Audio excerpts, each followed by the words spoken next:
He showed a variety of great vision and deliveries. That's the brilliance of James is able to distort and manipulate the defense and set his teammates up for opportunities. So tonight, more of the same, and that is a huge addition to our team, is his playmaking and vision.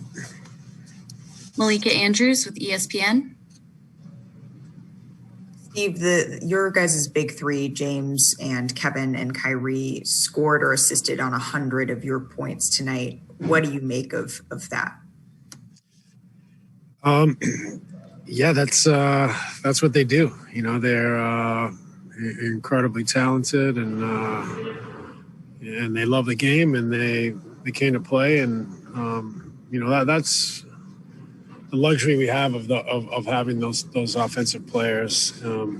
It's still a work in progress, and our defense has got to improve. But I thought tonight we took a step defensively. But as far as the offense, that's what those guys can do: draw a lot of attention, play off one another, create for their teammates or themselves. And then what went into the decision to start Bruce? Was that a matchup thing, or is that something you might see if DeAndre misses another game going uber small like that? I think it was a matchup thing. With DeAndre out, they also have all their centers injured, so they played small. So we left Jeff Green for the second unit and the closing lineup if we needed it to kind of save some of his minutes. So, Bruce can guard multiple positions. He could guard Steph. He could guard Draymond a little bit. So it was important, I think, that we found matchups for him where he could thrive to start the game for us. Alex Schiffer with The Athletic.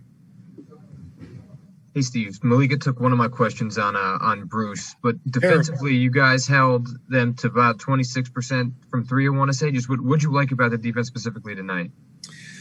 For the most part, we were locked in. We were, talking and stuck with the game plan. So I thought we grew a little bit defensively. It was an incredible challenge playing against Steph, Draymond, and the way they all play and cut and move.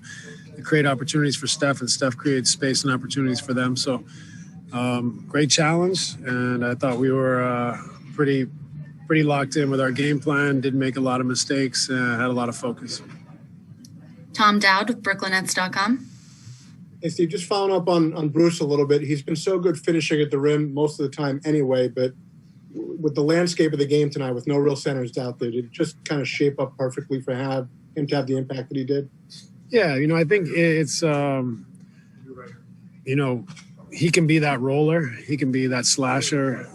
He can cut so that we're not all five guys on the perimeter. And so I know it's unusual for a guard, but he's excellent at it. And I think he makes it difficult for the defense. They want to stay with matchups, and he's diving out quickly to the basket. It's very difficult. So he's done a good job of finding the soft spots, and James delivered a lot of times tonight.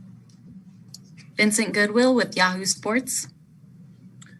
Steve, James's passing seemed to unlock like a lot of what could be a log jam between the three scorers on the perimeter. I'm just curious, especially because so many guys cut hard and cut looking for the basketball. Is that a conversation you had with James when he arrived here? Did you have any discussion about, what type of role he could play as far as his skill set relative to Kyrie and KD? Or was that just something that he took upon himself when he saw the talent on the roster?